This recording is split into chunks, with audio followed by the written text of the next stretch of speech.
30 June, morning. These may be the last words I ever write in this diary.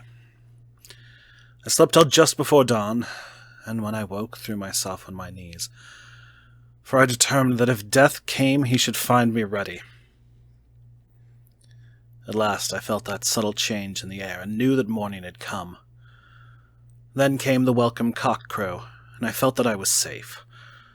With a glad heart I opened my door and ran down to the hall. I had seen that the door was unlocked, and now escape was before me. With hands that trembled with eagerness, I unhooked the chains and drew back the massive bolts. But the door would not move. Despair seized me. I pulled and pulled at the door and shook it till, massive as it was, it rattled in its casement. I could see the bolt shot. It had been locked after I left the Count. And then a wild desire took me to obtain that key at any risk, and I determined then and there to scale the wall again and gain the Count's room. He might kill me, but death now seemed the happier choice of evils. Without a pause, I rushed up to the east window and scrambled down the wall, as before, into the Count's room.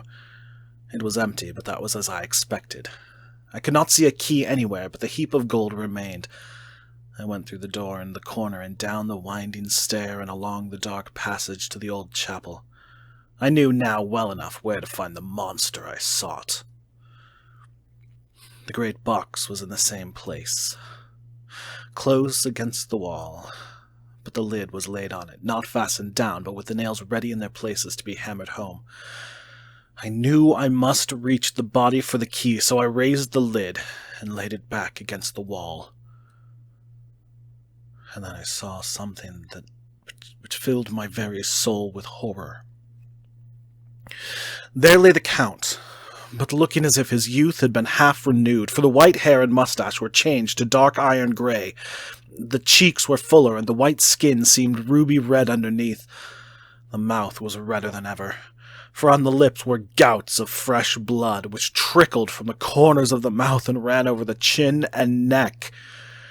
Even the deep, burning eyes seemed set amongst swollen flesh, for the lids and pouches underneath were bloated. It seemed as if the whole awful creature were simply gorged with blood. He lay like a filthy leech, exhausted by his repletion. I shuddered as I bent over to touch him, and every sense in me revolted at the contact. But I had to search, or I was lost. The coming night might see my own body a banquet in a similar way to those horrid three. I felt all over the body, but no sign could I find of the key.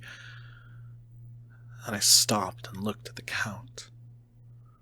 There was a mocking smile on the bloated face which seemed to drive me mad. This was the being I was helping to transfer to London, where, perhaps for centuries to come, he might, amongst its teeming millions, satiate his lust for blood and create a new and ever-widening circle of semi-demons to batten on the helpless. The very thought drove me mad. A terrible desire came upon me to rid the world of such a monster. There was no lethal weapon at hand, but I seized a shovel which the workmen had been using to fill the cases, and lifting it high, struck with the edge downward at the hateful face. But as I did so, the head turned, and the eyes fell full upon me with all their blaze of basilisk horror. The sight seemed to paralyze me, and the shovel turned in my hand and glanced from the face, merely making a deep gash above the forehead.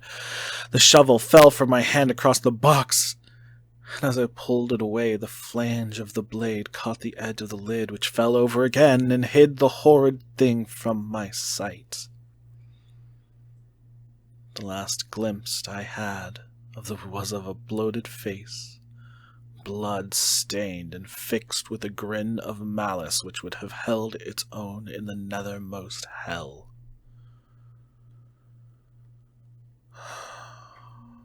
I thought and thought what should be my next move, but My brain seemed on fire, and I waited with a despairing feeling growing over me. As I waited, I heard in the distance a gypsy song sung by merry voices coming closer, and through their song the rolling of heavy wheels and the cracking of whips.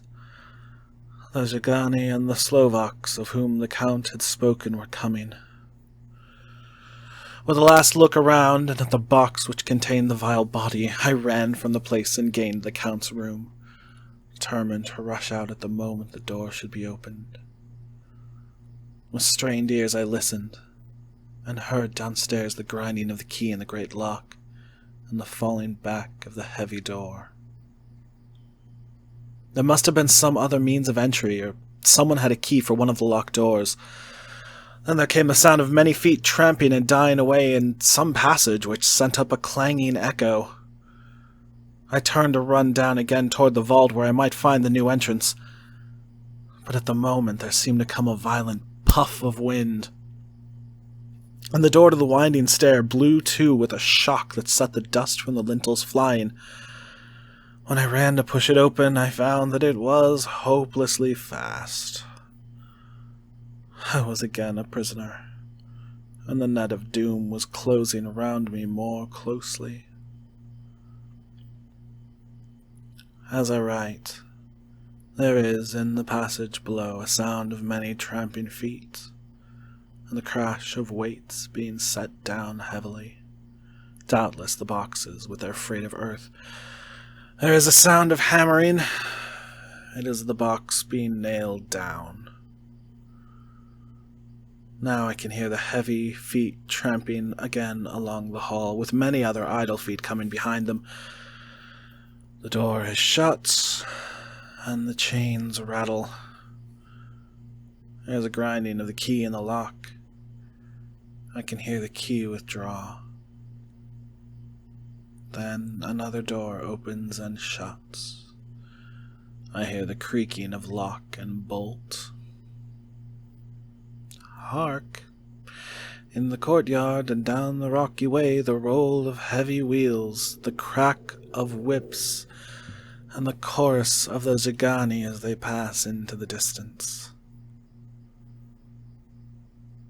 I am alone in the castle with those awful women. Ha! Mina is a woman, and there is naught in common. They are devils of the pit.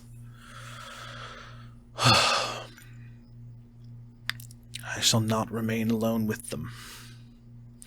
I shall try to scale the castle wall farther than I have yet attempted. I shall take some of the gold with me, lest I want it later. I may find a way from this dreadful place. And then away for home. Away to the quickest and nearest train.